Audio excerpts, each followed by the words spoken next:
Hey everybody, it's Hussein Kabani, your favorite broker, and we've got Aima joining us here today because we are going to go through an awesome story to share with you guys from 2023 about a repeat client of yours who was so adamant of getting this house that she made it work even after it was sold to someone else.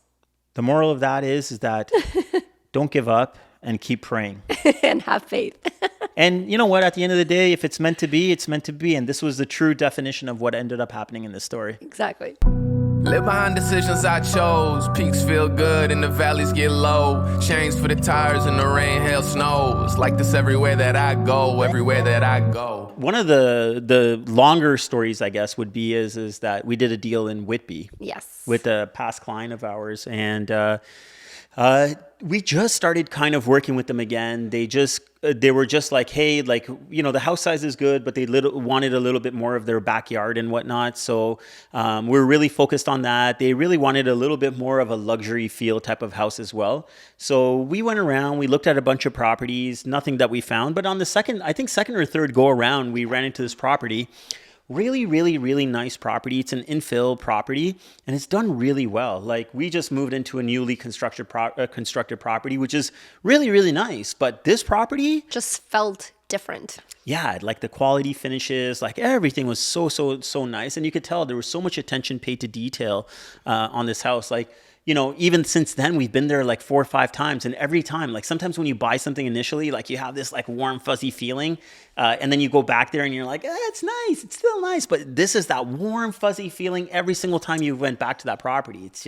It's a really nice place. It's beautiful. And it was one of those homes where you knew you had to buy it. Like your clients, they weren't looking to buy something immediately. It was like nowadays you're recommending that people sell their home first and they go buy. But this was like they weren't in the market to buy or sell. They just wanted to go and see, kind of dip their feet and see what's out there. And we all knew as soon as we walked in that they need to purchase this home. Yeah, and definitely the strategy, like what you mentioned, is that it is definitely that you're going to be selling first and buying unless you really don't want to lose out on this property. And this was really the feeling that you don't want to lose this property. Yeah.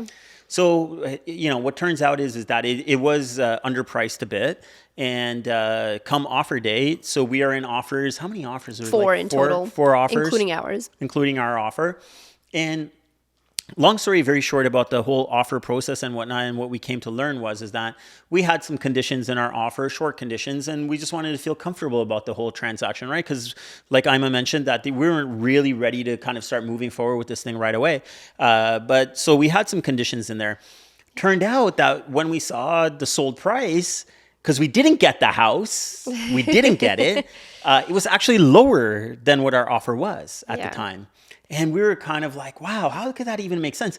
And I don't mean like 5 or 10K lower. It was a lot lower in my opinion anyways. And in fact, I put up a story about it too, like afterwards, because I was like a little dumbfounded about like, really, you wouldn't have taken a role with this kind of thing? And we wanted to get other sellers' opinion on it too. Like in this market, if you get an offer that's firm, and lower, much lower in our opinion, or you get something that's conditional but much higher, like which way would you guys have led? And to our surprise, a lot of people said that they would rather take the firm offer and get a lot lower than go with the conditional offer. I was very, very surprised about that.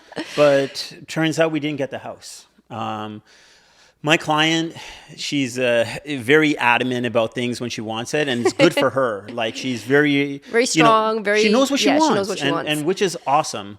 But you know, she tried to like go around this whole way, like prayers, every possible thing that this girl can possibly do to make the mountains and whatever move in her direction, she was doing, and hoping that it would work out, to the point that she was even like, hey, like, what if we just call the buyers and just offer the buyers money to buy this contract? Yeah, you know what I mean? She was just, if you wanted to understand what buyers remorses, like that was this it. was 100% buyer's remorse. Like the next morning, the couple was just devastated. They were upset. They were just thinking all day. They just sat there plotting of juicy ways. Should have. We could do this. We could have done this, and plotting juicy ways of even buying the contract, like you said, and talking to you about it and saying, what can we do? How do we make this work our way now? Yeah. But it's too late. Yeah, it's too late sometimes, and it's a lesson learned. But you know, like I said, this client's prayers are very, very strong. And not believing so much in this, I really became a believer at this point, because suddenly I get a phone call from the listing agent that says, hey, remember that house last week that you were bidding on that you guys didn't get? Well, guess what?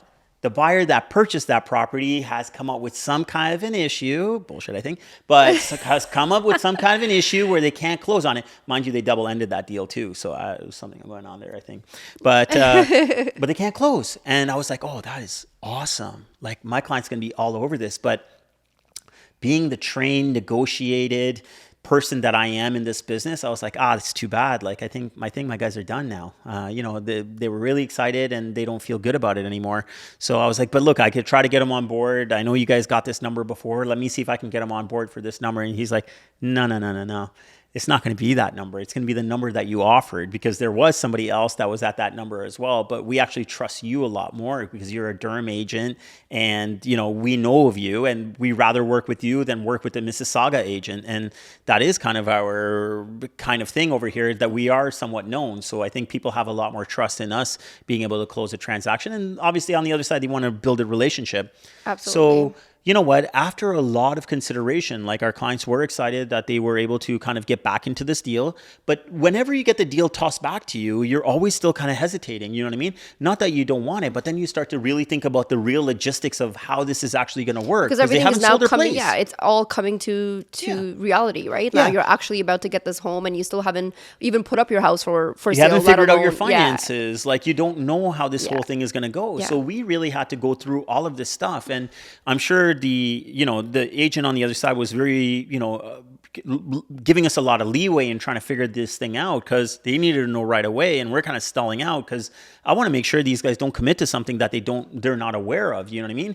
We're even going and thinking, like, we're giving them the lowest possible price for their house that we think that it will probably go for. And giving them all these scenarios of, like, if it doesn't sell, you're going to have to carry this. Like, you might have to take X. Like, it's going to be a big problem. Then we have to get the mortgage person on board to basically say, are you sure you can make this work? Blah, blah, blah. Because they're not accepting anything less than a firm deal at this point. Correct, yeah. So long story short again, which is already a long story, but we ended up going on with this deal. And there were some speed bumps along the way, but... And I remember while we were trying to put this whole deal back together, I remember a few days prior, she was messaging you and saying, I don't see the sold price up on House Sigma yet. I don't see this updated. I don't see this side updated. And we just kept telling her, like, stop looking for ways to find some sort of loophole. Like, it's done. It's firm. It's accepted. It's going to be loaded shortly. Like, we have to move on. We were trying to just coach her into saying, hey, things happen for a reason. But she didn't move on. And she didn't. No. And I went back and looked at our group chat, because Hussein made a joke, like, you don't trust me. I'm telling you that the house is gone. And her response to you was, Hussein, I trust you a lot, but I trust my prayers more. And it all came true. The moral of the story, guys, is that if you want something really badly, pray for it. Or get in touch with us. We'll give you her number and she can pray for you. Yeah. Like, I don't know, maybe she can do something. That was an interesting story. No, I think the moral of the story is to just be positive. If you really want something, wish for it, pray for it, and if it's meant to be, it's meant to be. Yeah, if it's right? meant Like, to be, it's going to be yours. That's the pure thing of when, you say about it, right? Like, if it's really meant to be yours, it's meant to be yours. And that was a real sign of, like, hey, like, you went through all of this extent, like, the deal is gone. Like, they accepted another offer, they received the deposit, we saw the price get sold on the system and whatever else like that. But this person is really insistent on getting this house, keeps believing, I'm asking them to please let it go, and they don't let it go. And they keep hammering at us, and their persistence somehow just broke through all of this, and they got what they wanted. So it was meant to be. And overall, it was a very happy story. Amazing. Yeah, on the purchase side. I really hope you guys enjoyed that video. And, we're always trying to not bash people, but we're always trying to just let you guys know what is actually happening out there, because these are real stories, real things that we have gone through. And we just want people to make smarter decisions when they are trading their real estate, because they're really big decisions. And even though it is our experiences, we really want to know what you guys think about them, if you have experienced something very similar. So if you enjoyed, if you have some feedback from us, please like the video or leave us a comment, and we will would love to chat with you, especially Hussein. All he does is talk all day and it's always with me. And I would love it if he talked to you instead. That's right. So my calendar link is below. Aima's really tired of listening to me talk about real estate. So I need new people to talk to about real estate. So I would love to get on the phone with you or a Zoom call and talk to you about real estate until you basically disconnect. Okay. So until next time, guys, remember one thing. Get Kabani. Get sold. Sell it, sell it, sell it, sell it, sold. Sell it, sell it, sell it, sell it, sold. Sell it, sell it, sell it, sell it, sold. Sell it, sell it, sell it, sell it, sold.